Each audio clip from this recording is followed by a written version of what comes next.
É nóis que é nóis. Boa noite, galera do canal. Tudo bem com vocês? Bom, gente, estamos aqui ao lado desse que é o ícone do motociclismo aqui no Brasil. Ele é do canal Geleia na Estrada. Ele dispensa apresentações. Bom, Geleia, hoje você mora praticamente em cima de uma moto. Você praticamente dorme dentro de uma barraca.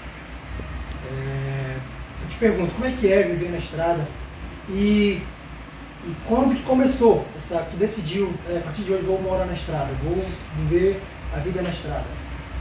Então, Gladys, primeiramente a gente quer agradecer aí, né? Você ter feito pela gente aqui em Marituba, você e o nosso irmão Matheus, nesse acolhimento aí, nessa recepção, nesse carinho aí que você tem nos dado. E um dos motivos para a gente viver dessa forma é justamente isso. É o tanto e o quanto de números de irmãos que a gente encontra nas estradas e se torna família, se torna amigos de verdade, se tornam pessoas que a gente passa a admirar e amar. Para algumas pessoas a gente conta as nossas histórias e de repente as pessoas até criam uma dúvida, não acreditam, né? Eu digo que eu vivo hoje, eu tinha uma noção mais ou menos quando eu tinha 17 anos. Geleia, é impossível, hoje você tem 54, com 17 você sabia? Não.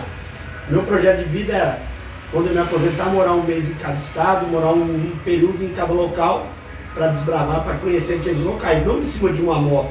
Porque até então eu não tinha conhecimento que eu ia andar de moto, que eu ia viver em cima de uma moto.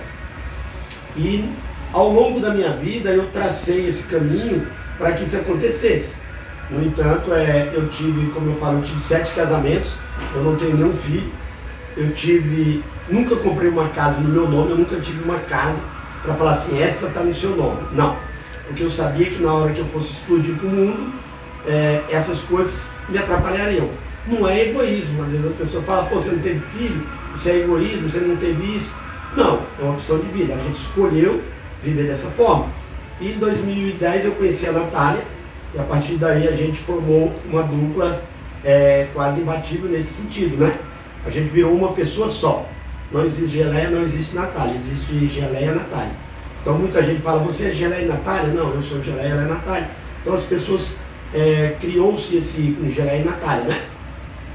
E a gente resolveu viver na estrada mesmo em 2015, em um projeto, aí a partir dali a gente abriu mão de um local fixo, abriu mão de casa, abriu mão de tudo para morar na estrada. Se eu falar para você assim, que é fácil, para quem não tem apego, para quem é desapegado de tudo, não é difícil. O problema é que quem é apegado, quem tem uma casa, quem tem um cachorro, quem tem uma televisão, ele vai querer voltar para casa. Justamente por isso que a gente não tem um ponto fixo. Quando a gente procura, vamos voltar, mas para onde a gente vai voltar? Não tem para onde voltar, não tem como voltar. Então a gente fala que a gente está sempre indo. A estrada, ela nos proporciona grandes aventuras, nos proporciona grandes amizades e é difícil parar. Quando o bichinho da liberdade, quando o bichinho da estrada morde você, pica você, que a gente fala, né? É complicado parar. Entendi. Já eu estava assistindo uma entrevista tua no canal de televisão, não lembro qual foi o estado. E foi perguntado para ti, e tu acabou falando que tu já deu 8 voltas no Brasil. E tu acabou falando que, mesmo assim, dando já 8 voltas no Brasil, tu não conhece o Brasil por inteiro. Explica pra gente mais dessa história aí. Então, agora nós podemos dizer que estamos na 9ª volta no Brasil, né? A gente completou 8 voltas no Brasil. Vamos entender assim, não é 8 voltas completas, porque tem alguns estados que a gente já foi 20 vezes, 30 vezes. Tem alguns estados que a gente foi bem menos vezes, como o Amapá, nós foi 4 vezes. A gente fala 8, 9 voltas porque o percurso que a gente faz passa pelo menos por uma beirinha do estado, passa por um pedaço do estado. Então teve estados que a gente teve muitas vezes, teve estados que a gente teve menos vezes. E a gente fala assim, às vezes as pessoas falam, poxa, mas não é um pouco de arrogância quando você fala, eu não fui onde eu não quis ir? Dentro do Brasil, sim. Dentro do Brasil eu não fui aonde eu não quis ir ainda, porque os locais vão estar eternamente lá. Então eu não conheço o Brasil todo. Na 9ª volta que a gente está dentro do Brasil, eu não conheço o Brasil todo. Então, por exemplo, Jalapão, a gente nunca foi no Jalapão. não podemos dizer, conhecemos o Jalapão, o Cânion do Viana, a gente não conhece. E tem vários outros lugares, outros municípios que a gente acaba não conhecendo. Então a gente conhece as regiões do Brasil, sim, as 5 regiões do Brasil, a gente já passou várias vezes. Mas o Brasil num todo, eu acho bem complicado, assim, em tão pouco tempo, né, 8, 9 anos, você conseguir conhecer ele todo, a não ser que você disponibilize. Eu vou passar em todos os municípios do Brasil e ali eu vou conhecer o Brasil todo. Mas mesmo assim, eu acho que ainda você não consegue conhecer. Todos esses anos aí de estrada, você deve ter vivido muitas histórias, muitas situações, eu posso falar assim, situações boas, mas também situações difíceis. Teve algum momento assim que passou por uma situação que considerou difícil, que tu de repente pensou, poxa, eu vou parar aqui, não dá mais pra mim? Chegou algum momento assim, na tua vida, chegou a sentir essa sensação de parar ou não? Olha, Gretchen, situações difíceis a gente vive, não tem como não viver. Eu tive 3 acidentes muito graves. Um deles eu cheguei a perto de morrer, né? Eu tive um acidente muito grave em 2016 na 319, onde eu fraturei o rosto, a maçã do rosto, né? O nariz e a mandíbula, entendeu? Foi bem grave o acidente, foi uma queda muito grave. Eu capotei uma moto a 130 por hora, né? Uma XRE, quebrei o braço, cortei o pescoço, quebrei a clavícula. E em momento algum, acho que parar não é opção pra gente, é como eu falei pra você. O bichinho da liberdade pegou a gente. Eu digo em algumas entrevistas, em alguns lugares que a gente está, que como o Pelé nasceu para jogar bola, como o Roberto Carlos nasceu para cantar, alguém nasceu para andar de moto. Aquilo está no espírito, aquilo está na alma da pessoa. Aquilo não... Então, eu acho que eu sou assim, eu não posso dizer com certeza que eu sou assim. Mas eu tive o meu primeiro contato com uma moto, eu tinha acho que 12 anos de idade. Eu peguei uma moto de um amigo, eu perguntei para ele como anda de moto. Ele falou, ó, era uma bolinha que era as marchas tudo para baixo, né? Ele falou, ó, você aperta para baixo, aqui aperta e vai embora. Eu peguei aquela moto, montei e saí andando. Na primeira esquina eu atropelei uma árvore, bati no muro, saí todo ralado, a moto quebrou algumas coisas. E com tudo isso que aconteceu, eu olhei para ela e falei, minha vida é moto. Eu amo moto. Eu estava todo esfolado, eu estava ralado, foi a minha primeira volta de moto. Aquele dia eu tive certeza que minha vida seria em cima de uma moto. Então, é difícil falar para você assim, pensar em parar. A gente pensa assim, em sossegar um pouquinho, em ter um momento de paz para a gente. No entanto, a gente já falou em algumas redes sociais aí que dezembro a gente pretende morar em João Pessoa, né? Mas não vamos parar. A moto vai estar lá, a gente vai estar lá, então a gente vai estar rodando nos eventos próximos, a gente vai estar visitando os irmãos na Bahia, em Sergipe, Maceió.